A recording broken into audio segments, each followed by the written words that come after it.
Hello friends, welcome to GK mind game. ಪ್ರಶ್ನೆಗಳ ಸಂಪೂರ್ಣ ಮಾಹಿತಿಗಾಗಿ ವಿಡಿಯೋನ ಎಲ್ಲೂ ಸ್ಕಿಪ್ ಮಾಡದೆ ಕಂಪ್ಲೀಟಾಗಿ ನೋಡಿ. ಇವತ್ತಿನ ಪ್ರಶ್ನೆಗಳಲ್ಲಿ ಮೊದಲನೇ ಪ್ರಶ್ನೆ, ಸುಟ್ಟ ಗಾಯಗಳನ್ನು ಶೀಘ್ರವಾಗಿ ಗುಣಪಡಿಸುವ ಮನೆಮದ್ದು ಯಾವುದು? ಆಪ್ಷನ್ಸ್: ಎ ಅಲೋವೆರಾ, ಬಿ ಜೇನುತುಪ್ಪ, ಸಿ ಅರಿಶಿಣ, ಡಿ ಕಾಫಿ ಪುಡಿ.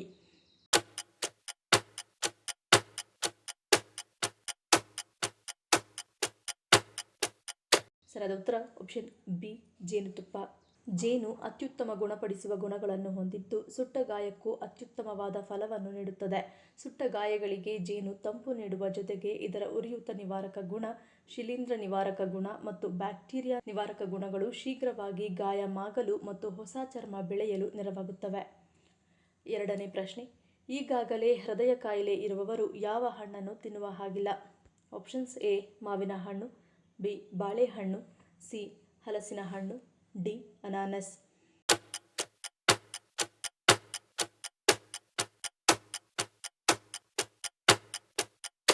ಸರಿಯಾದ ಉತ್ತರ ಆಪ್ಷನ್ ಎ ಮತ್ತು ಬಿ. ಅಧಿಕ ಕ್ಯಾಲೋರಿ ಹೊಂದಿರುವಂತಹ ಮಾವಿನ ಹಣ್ಣು ಮತ್ತು ಬಾಳೆಹಣ್ಣು ಹೃದಯ ಸಂಬಂಧಿ ಕಾಯಿಲೆ ಇರುವವರಿಗೆ ಒಳ್ಳೆಯದಲ್ಲ.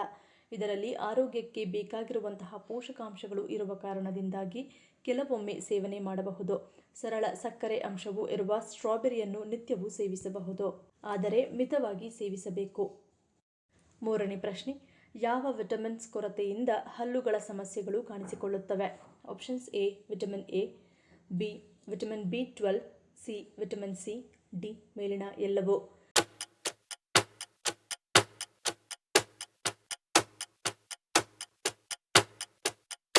ಸರಿಯಾದ ಉತ್ತರ ಆಪ್ಷನ್ ಡಿ ಮೇಲಿನ ಎಲ್ಲವೂ. ಹಲ್ಲುಗಳಿಗೆ ಸಂಬಂಧಿಸಿದ ಸಮಸ್ಯೆಗಳು ವಿಟಮಿನ್ ಎ, ವಿಟಮಿನ್ ಬಿ12, ವಿಟಮಿನ್ ಸಿ ಮತ್ತು ವಿಟಮಿನ್ ಡಿ ಎಂಬ 4 ರೀತಿಯ ವಿಟಮಿನ್ಗಳ ಕೊರತೆಯಿಂದ ಉಂಟಾಗುತ್ತವೆ. ಇದಕ್ಕಾಗಿ ಜನರು ಔಷಧಿಗಳನ್ನು ಆಶ್ರಯಿಸುತ್ತಾರೆ, ಆದರೆ ಆಹಾರ ಬದಲಾಯಿಸುವ ಮೂಲಕ ಅದನ್ನು ಸರಿದೂಗಿಸಬಹುದು. ಮುಖ್ಯವಾಗಿ ವಿಟಮಿನ್ ಬಿ12 ಹಲ್ಲಿನ ಆರೋಗ್ಯಕ್ಕೆ ಬಹಳ ಮುಖ್ಯ. ಇದು ಹಲ್ಲನ್ನು ದುರ್ಬಲಗೊಳಿಸುವ ಸಾಧ್ಯತೆಗಳನ್ನು ಕಡಿಮೆ ಮಾಡುತ್ತದೆ. ಆಹಾರದಲ್ಲಿ ಕೆಂಪು ಮಾಂಸ, ಮೀನು, ಮೊಟ್ಟೆ, ಹಾಲು ಮತ್ತು ಇತರ ಡೈರಿ ಉತ್ಪನ್ನಗಳನ್ನು ಸೇವಿಸಲು ಪ್ರಾರಂಭಿಸಬಹುದು. ಅಣಬೆಗಳನ್ನು ವಿಟಮಿನ್ ಬಿ12 ರ ಉತ್ತಮ ಮೂಲವೆಂದು ಪರಿಗಣಿಸಲಾಗಿದೆ. ಇವುಗಳೆಲ್ಲವೂ ಹಲ್ಲಿನ ಆರೋಗ್ಯಕ್ಕೆ ಅತ್ಯಗತ್ಯ. ನಾಲ್ಕನೇ ಪ್ರಶ್ನೆ, ಭಾರತದ ಕೋಳಿಗಳ ಕುತ್ತಿಗೆ ಎಂದು ಯಾವ ನಗರವನ್ನು ಕರೆಯುತ್ತಾರೆ? Options: A Himachal Pradesh, B Haryana, C ಪಶ್ಚಿಮ ಬಂಗಾಳ, ಡಿ ಪಂಜಾಬ್.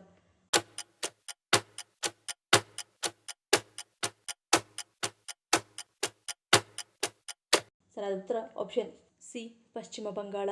ಪಶ್ಚಿಮ ಬಂಗಾಳ ರಾಜ್ಯವು ಭಾರತದ ಕೋಳಿಯ ಕುತ್ತಿಗೆ ಎಂದು ಪ್ರಸಿದ್ಧವಾಗಿರುವ ಆಯಾಕಟ್ಟಿನ ಮಹತ್ವದ ಸಿಲಿಗುರಿ ಕಾರಿಡಾರ್ಗೆ ನೆಲೆಯಾಗಿದೆ. ಈ ಕಿರಿದಾದ ಭೂಪ್ರದೇಶವು ದೇಶದ ಪ್ರಮುಖ ಭೌಗೋಳಿಕ ಲಕ್ಷಣಗಳಲ್ಲಿ ಒಂದಾಗಿದೆ, ಏಕೆಂದರೆ ಇದು ಭಾರತದ ಮುಖ್ಯ ಭೂಭಾಗ ಮತ್ತು 8 ಈಶಾನ್ಯ ರಾಜ್ಯಗಳ ನಡುವಿನ ಏಕೈಕ ಭೂಸಂಪರ್ಕವಾಗಿ ಕಾರ್ಯನಿರ್ವಹಿಸುತ್ತದೆ. ಅದರ ಕಿರಿದಾದ ಅಗಲ ಮತ್ತು ಹಲವಾರು ಅಂತಾರಾಷ್ಟ್ರೀಯ ಗಡಿಗಳ ಬಳಿ ಇರುವ ಕಾರಣ ಇದು ಭಾರತದ ರಾಷ್ಟ್ರೀಯ ಭದ್ರತೆ, ಸಂಪರ್ಕ ಮತ್ತು ಭೌಗೋಳಿಕ ರಾಜಕೀಯಕ್ಕೆ ಅಪಾರ ಪ್ರಾಮುಖ್ಯತೆಯನ್ನು ಹೊಂದಿದೆ. ಐದನೇ ಪ್ರಶ್ನೆ, ಕೆಲವೊಮ್ಮೆ ಕೆಳ ಬೆನ್ನಿನಲ್ಲಿ ನೋವು ಕಾಣಿಸಿಕೊಳ್ಳಲು ಕಾರಣವೇನು? ಆಪ್ಷನ್ಸ್: ಎ ರಕ್ತದ ಹರಿವು, ಬಿ ದುರ್ಬಲ ದೇಹ, ಸಿ ರಕ್ತಕಣ ಕುಂಠಿತ, ಡಿ ಮೂಳೆ ಮಜ್ಜೆ.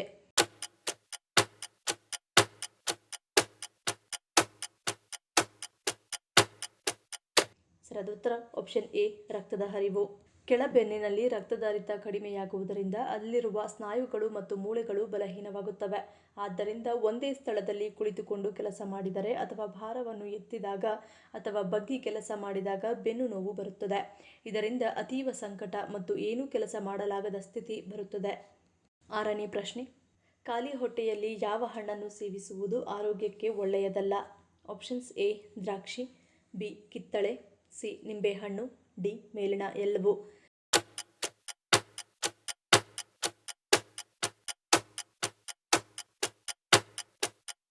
ಸರಿಯಾದ ಉತ್ತರ ಆಪ್ಷನ್ ಡಿ ಮೇಲಿನ ಎಲ್ಲವೂ. ಸಿಟ್ರಸ್ ಹಣ್ಣುಗಳಾದ ಕಿತ್ತಳೆ, ನಿಂಬೆಹಣ್ಣು, ದ್ರಾಕ್ಷಿ ಹಣ್ಣುಗಳನ್ನು ಖಾಲಿ ಹೊಟ್ಟೆಯಲ್ಲಿ ಸೇವಿಸಬಾರದು. ಈ ಹಣ್ಣುಗಳು ಹೆಚ್ಚಿನ ಮಟ್ಟದ ಸಿಟ್ರಿಕ್ ಆಮ್ಲವನ್ನು ಹೊಂದಿರುತ್ತವೆ. ಇದು ಹೊಟ್ಟೆಯ ಆಮ್ಲೀಯತೆಯನ್ನು ಹೆಚ್ಚಿಸುತ್ತದೆ. ಇದು ಎದೆಯುರಿ ಮತ್ತು ಸಂಬಂಧಿತ ಸಮಸ್ಯೆಗಳಿಗೆ ಕಾರಣವಾಗುತ್ತದೆ. ಏಳನೇ ಪ್ರಶ್ನೆ, ಬೆಳಗ್ಗಿನ ಉಪಹಾರ ಮತ್ತು ಮಧ್ಯಾಹ್ನದ ಊಟದಿಂದ ರಾತ್ರಿಯ ಊಟದವರೆಗೆ ಎಲ್ಲ ರೀತಿಯ ಊಟ ಉಚಿತವಾಗಿರುವ ಏಕೈಕ ಭಾರತೀಯ ರೈಲು ಯಾವುದು?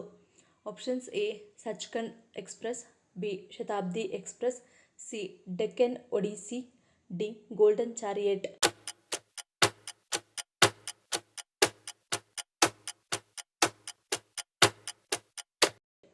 ಸರಿಯಾದ ಉತ್ತರ option A Sachkhand Express. Sachkhand Express ಮಹಾರಾಷ್ಟ್ರದ ನಾಂದೇಡ್ ಮತ್ತು ಪಂಜಾಬ್ನ ಅಮೃತ್ಸರ ನಡುವೆ ಚಲಿಸುತ್ತದೆ. ಇದರ ಮಾರ್ಗವು ಇತಿಹಾಸ ಮತ್ತು ಆಧ್ಯಾತ್ಮಿಕತೆಯಿಂದ ಕೂಡಿದೆ. ನಾಂದೇಡನ್ನು 10ನೇ ಸಿಖ್ ಗುರು ಶ್ರೀ ಗುರು ಗೋವಿಂದ್ ಸಿಂಗ್ ಜಿ ಅವರ ಅಂತಿಮ ವಿಶ್ರಾಂತಿ ಸ್ಥಳವೆಂದು ಪೂಜಿಸಲಾಗುತ್ತದೆ. ಆದರೆ ಅಮೃತ್ಸರವು ಸಿಖ್ ಧರ್ಮದ ಅತ್ಯಂತ ಪವಿತ್ರ ದೇವಾಲಯವಾದ ಗೋಲ್ಡನ್ ಟೆಂಪಲ್ ನೆಲೆಯಾಗಿದೆ. ಈ ಕಾರಣದಿಂದಾಗಿ ಸಚ್ಖಂಡ್ ಎಕ್ಸ್ಪ್ರೆಸ್ ಅನ್ನು ಕೇವಲ ರೈಲಿನಂತೆ ನೋಡದೆ ಚಕ್ರಗಳ ಮೇಲಿನ ಆಧ್ಯಾತ್ಮಿಕ ತೀರ್ಥಯಾತ್ರೆಯಾಗಿ ನೋಡಲಾಗುತ್ತದೆ. ಈ ರೈಲು ಸುಮಾರು 2000 ಕಿಲೋಮೀಟರ್ ದೂರವನ್ನು ಕ್ರಮಿಸುತ್ತದೆ. ದಾರಿಯುದ್ದಕ್ಕೂ 39 ನಿಗದಿತ ನಿಲ್ದಾಣಗಳಿವೆ. 6 ಪ್ರಮುಖ ನಿಲ್ದಾಣಗಳಲ್ಲಿ ಊಟವನ್ನು ವಿಸ್ತರಿಸಲಾಗುತ್ತದೆ. ನವದೆಹಲಿ, ಭೋಪಾಲ್, ಪರ್ಭಾನಿ, ಜಾಲ್ನಾ, ಔರಂಗಾಬಾದ್ ಮತ್ತು ಮರಾಠವಾಡ ಈ ನಿಲ್ದಾಣಗಳಲ್ಲಿ ಪ್ರಯಾಣಿಕರು ಆರಾಮವಾಗಿ ತಿನ್ನಲು ರೈಲು ಸಾಕಷ್ಟು ಉದ್ದವಾಗಿ ನಿಲ್ಲುತ್ತದೆ. 8ನೇ ಪ್ರಶ್ನೆ, ಆಗಾಗ ಉಪವಾಸ ಮಾಡಬೇಕು ಎನ್ನಲು ಮುಖ್ಯ ಕಾರಣವೇನು? ಆಪ್ಷನ್ಸ್ ಎ ದೇಹಶುದ್ಧಿ, ಬಿ ಕಾಯಿಲೆಗಳಿಂದ ರಕ್ಷಣೆ, ಸಿ ಸಂಪ್ರದಾಯ, ಡಿ ಮೇಲಿನ ಎಲ್ಲವೂ.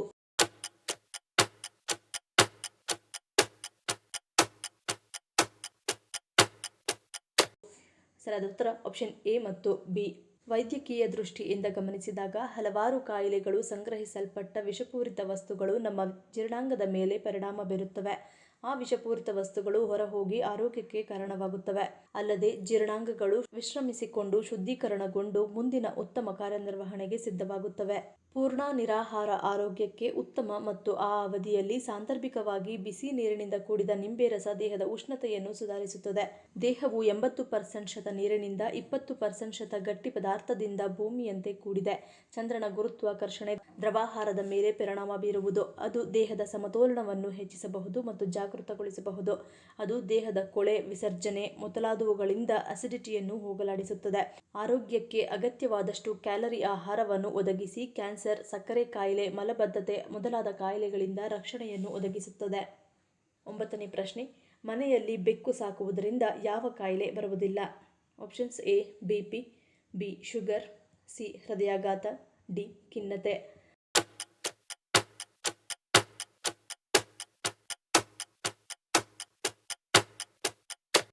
ಸರಿಯಾದ ಉತ್ತರ ಆಪ್ಷನ್ ಸಿ ಮತ್ತು ಡಿ.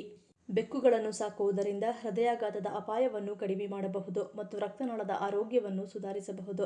ಬೆಕ್ಕುಗಳು ಸಹವಾಸವನ್ನು ನೀಡಿ ಒಂಟಿತನ ಮತ್ತು ಚಿಂತೆಯನ್ನು ಕಡಿಮೆ ಮಾಡುತ್ತವೆ. ಆಕ್ಸಿಟೋಸಿನ್ ಹಾರ್ಮೋನ್ ಬಿಡುಗಡೆ ಮಾಡುವ ಮೂಲಕ ಒತ್ತಡವನ್ನು ನಿವಾರಿಸುತ್ತವೆ. ಅವುಗಳು ಮೂಡನ್ನು ಉತ್ತೇಜಿಸಿ ಮಾನಸಿಕ ಆರೋಗ್ಯಕ್ಕೆ ಸಹಾಯ ಮಾಡುತ್ತವೆ ಮತ್ತು ಚಿಕಿತ್ಸಾತ್ಮಕ ಪರಿಣಾಮವನ್ನು ನೀಡುತ್ತವೆ. ಮನೆಯಲ್ಲಿ ಬೆಕ್ಕನ್ನು ಸಾಕುವುದು ಅನೇಕ ಆರೋಗ್ಯ, ಮಾನಸಿಕ ಮತ್ತು ಜೀವನ ಶೈಲಿಯ ಪ್ರಯೋಜನಗಳನ್ನು ನೀಡುತ್ತವೆ. 10ನೇ ಪ್ರಶ್ನೆ, ಮದ್ಯಪಾನ ಮತ್ತು ಧೂಮಪಾನ ಮಾಡುವ ಪುರುಷರಿಗೆ ಯಾವುದು ಹಾನಿಕಾರಕ?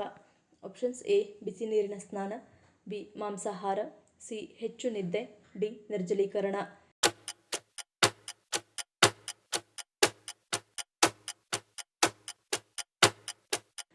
ಸರಿಯಾದ ಉತ್ತರ ಆಪ್ಷನ್ ಎ ಬಿಸಿ ನೀರಿನ ಸ್ನಾನ.